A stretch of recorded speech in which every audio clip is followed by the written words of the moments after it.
Hi, my name is Chase Penrose, and I am representing the Duck and Cover Group, and we are presenting on the military and pop culture impact of atomic testing in Las Vegas.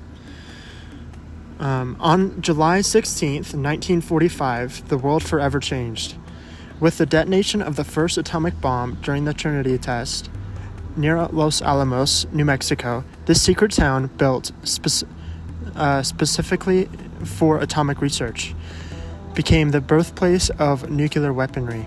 The Trinity test marked humanity's first exposure to the overwhelming power of atomic energy, and its effects would ripple through military strategy, science, and culture, ultimately shaping pop culture in unexpected places like Las Vegas.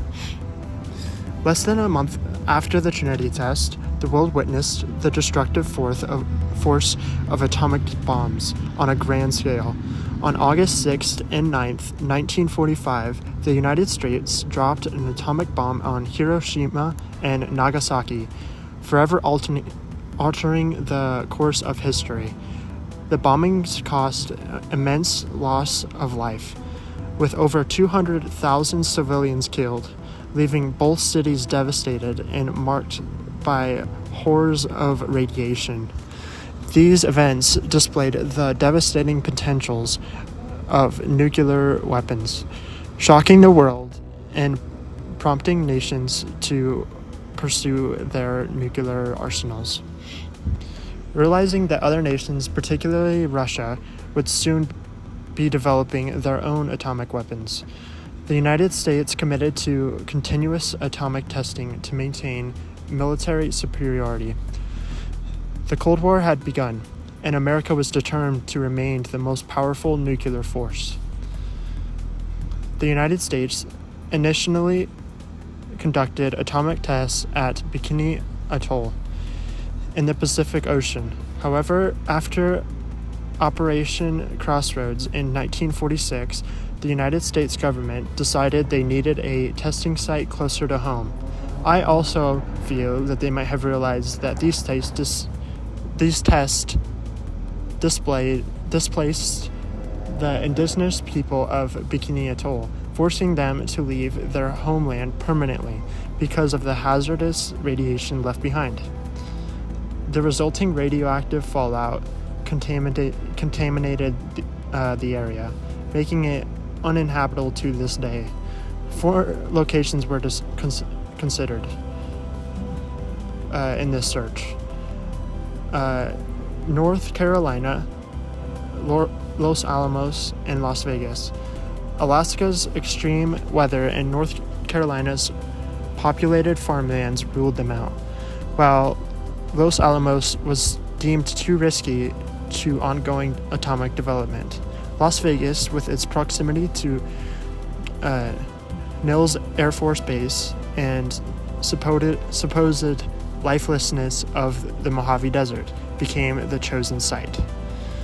Thus, the Nevada test site, originally named the Nevada Proving Grounds, was established 65 miles north of Las Vegas. Despite government guidelines recommending atomic tests be conducted at least 150 miles from heavily populated areas, the Mojave's desert's isolation and proximity to military resources were deemed as ideal. From 1951 to early 1962, 100 above-ground atomic tests were conducted at this site, many of which were visible from Las Vegas.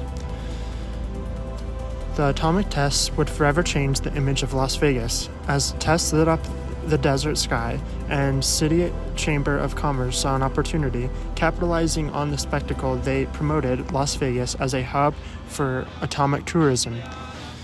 Rooftop viewing parties for tourists, atomic-themed cocktails, showgirls dressed in mushroom cloud costumes, and postcards featuring bombs in the distance all contributed to Las Vegas' new identity as Atomic City. But atomic fever wasn't limited to Las Vegas.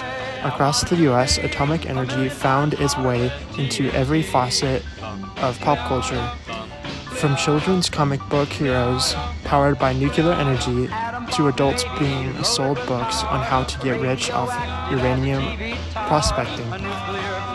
The atomic age was embraced with enthusiasm. This national obsession boosted tourism to Las Vegas, helping the city grow into a major destination.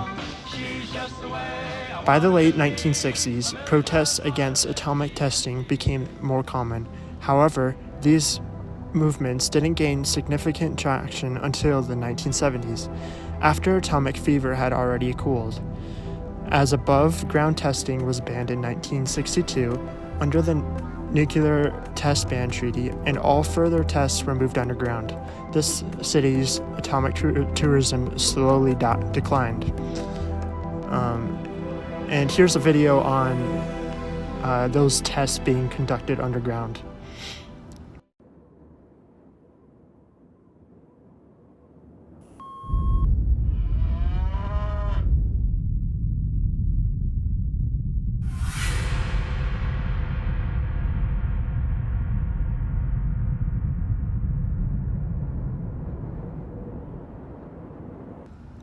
Although atomic testing in the United States ceased after 1992, Las Vegas continues to embrace its atomic history.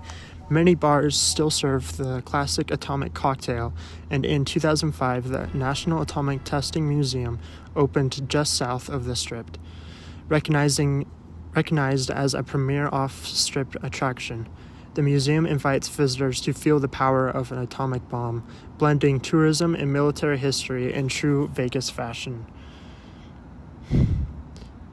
It seems only fitting that Las Vegas, a city defined by spectacle, would turn a dark chapter of military history into a point of pop culture and tourism. In a uniquely American way, the story of atomic testing has been transformed from brutal experimentation into an indelible part of a city's identity. Well, I don't know, but I've been told uranium ore is worth more than gold. I sold my cad, I bought me a Jeep, I got that bug and I can't sleep. Uranium fever has gone and got me down. Uranium fever is spreading all around. With a Geiger counter in my hand, I'm going out to stake me some government land. Uranium fever has gone and got me down. Well, I had a talk with the AEC and they brought out some maps that looked good to me. And one showed me a spot he said he knowed, so I straddled my Jeep and headed down the road.